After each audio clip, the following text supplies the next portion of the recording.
Looking for a fun 100th day of school art project that your elementary students will love?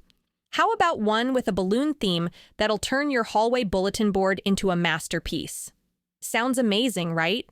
To create these festive 100 days of school balloons, your students can use a roll a dice game, a you pick worksheet, or even digital spinners to choose their patterns. And the best part? No need for fancy supplies. All you need is drawing paper, markers, and a thin paintbrush. Love the idea, but short on time? No worries. I've got you covered. Sit back and relax while I teach your students how to play the roll a dice game as well as design their balloons step by step.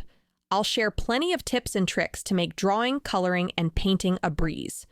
This 100th day of school art project includes a step-by-step demonstration video for your students, a printable handout perfect for substitute teachers, a PowerPoint that guides them through every step, and 2 engaging writing prompts to tie everything together.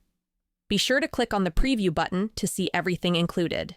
And if you have any questions, feel free to reach out.